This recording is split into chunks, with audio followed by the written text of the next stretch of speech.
Hey guys, let me make sure everything's loud enough here. Okay. So, I probably will make this my last post.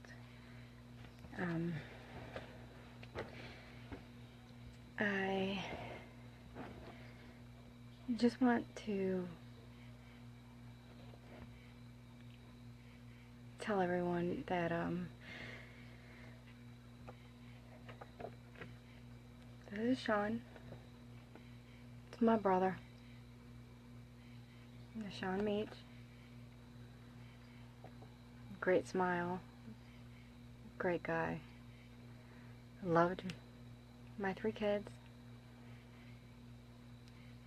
Loved his niece, Angelina. Loved my kids, Zach, Katie, and Kyle. Loved all of his friends. They all know who they are. I don't even want to put them down. He lost his battle, obviously. Being as today is the 3rd of October when the coroner pronounced him officially deceased, I wanted to read the eulogy that I wrote for him, and hopefully I can make it through it.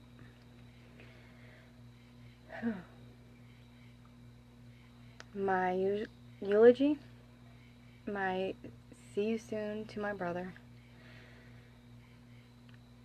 I read it on October 8th of 2015.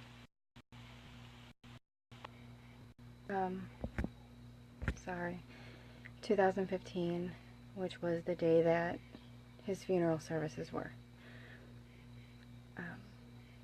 Which was also just not a good day. Today is when we say goodbye to Shawn, our brother, our friend, our uncle, our nephew, our cousin, son. He was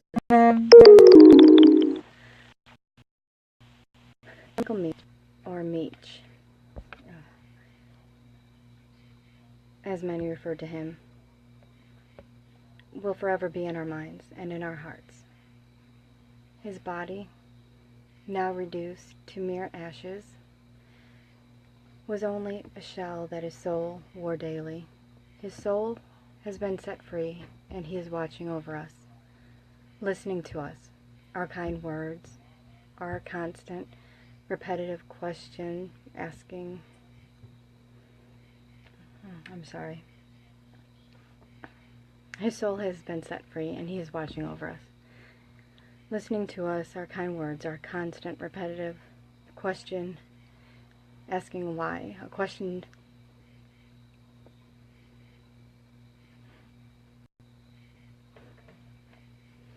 that we'll never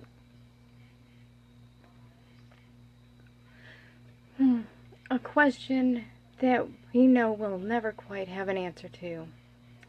He will be the tender touch on our faces, wiping the tears away that we won't feel, but we know he is there.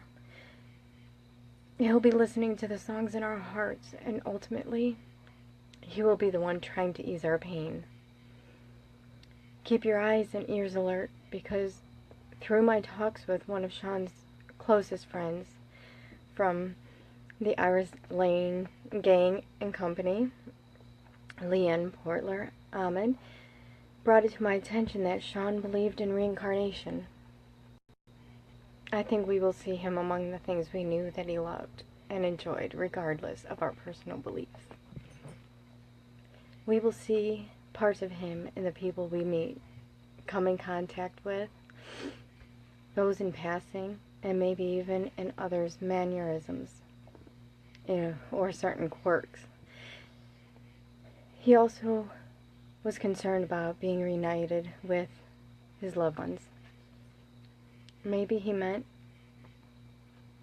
Diane Meech, our adoptive mother, or Ray Portler, another one of his really close friends from the Iris Lane gang, who had also been taken too soon.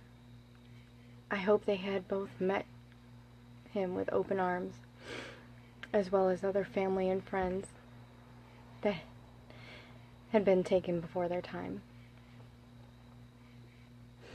This is the time for us not to dwell upon the how or what caused Shawn's untimely passing.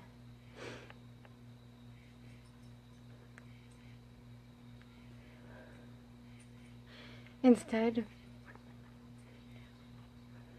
we need to celebrate the light that Meech had shined upon us every time we were blessed with his presence. Remember the fun times, the laughs, and the love we shared, the bonfires,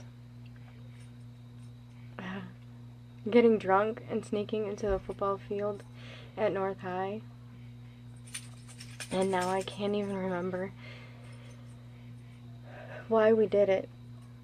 And I didn't care because I finally reached the age where I was cool enough to hang out with my big brother that I looked up to. And the rest of the gang, I remember the times that Shawn let Josh and I hang out in the Portler's backyard with them, hanging with the older crowd. I also remember all of us piling into whatever cars were available and drive down to the East Lake soccer field on Lakeshore. And we'd do donuts in the dark in the parking lot after coming home in the lot hot. I'm sorry. And after we do donuts in the dark in the parking lot after coming in the lot hot and straight into donuts. Then we get out and walk around and look up at the stars, talking and stuff. Stuff.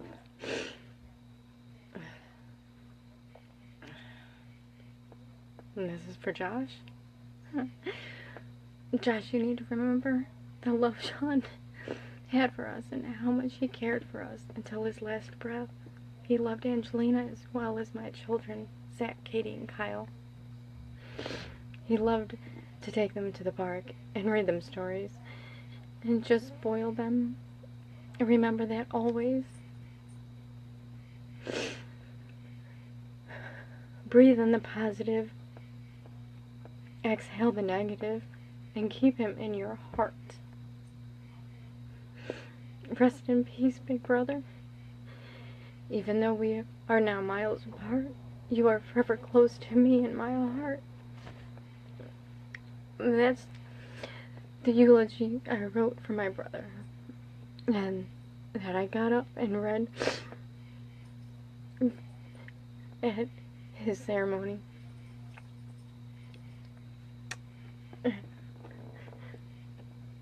And now, all that I have left of him is that my kids had made this, and he had saved it for years. He saved it, a keychain. And this is one of the flowers from one of the bouquets that came.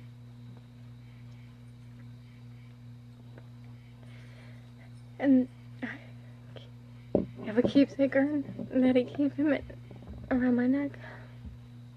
And my kids, I just ordered some for them. And it really sucks that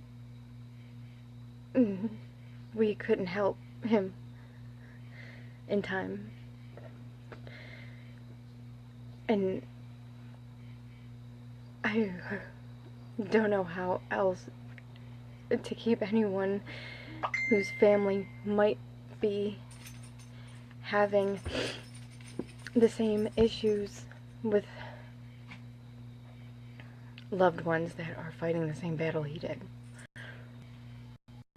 To try support groups or something, but we shouldn't be able to let heroin win against our families. It's not fair. We can't. Heroin shouldn't win. And I'll do anything I can in my power to help the fight against heroin. It may be a little late, but I think my brother would appreciate it. So heroin won't win. Not as far as I'm concerned. I will help with a fight.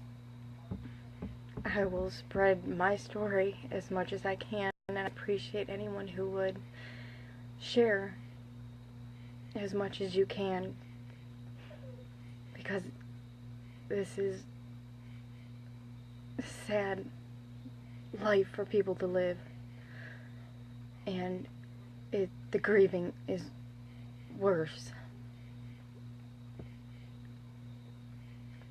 Not that anyone else's life is even, you can't compare grieving. You can't. No one has it worse. You can't compare it, I know. But it's bad, and I will learn to live with it, obviously. But I just want to get my part of the story out and hopefully help people. And maybe with your help, share the story and help others. And maybe get some justice or clearance. That's all. Thanks for watching. Bless you guys.